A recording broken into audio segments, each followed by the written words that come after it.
ஏலச்சீட்டு நடத்தி கோடிக்கணக்கான ரூபாய் மோசடி செய்த நிறுவனம் மீது நடவடிக்கை எடுக்க கோரி பாதிக்கப்பட்டவர்கள் சென்னை காவல்துறை ஆணையர் அலுவலகத்தை முற்றுகையிட்ட சம்பவம் பரபரப்பை ஏற்படுத்தியுள்ளது.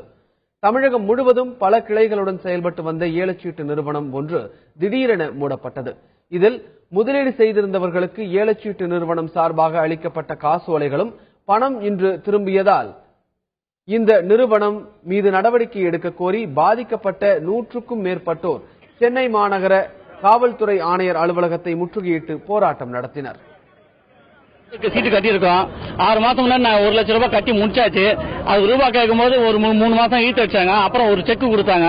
அந்த செக் போஸ்ட் ஆர்டர் செக் 3 மாசம் கழிச்சு பேங்க்ல போட ரிட்டர்ன் வந்துருச்சு. திருப்பி கேட்க போனா இப்போ அப்பன்னு சொல்லிட்டு எங்களை ஏமாத்தினாங்க. 6 மாசமா நாங்க திரும்பி ஒரு பைசா வரதால இப்போ கம்பெனி மூடிட்டு அப்ஸ்காண்ட் ஆயிட்டாங்க.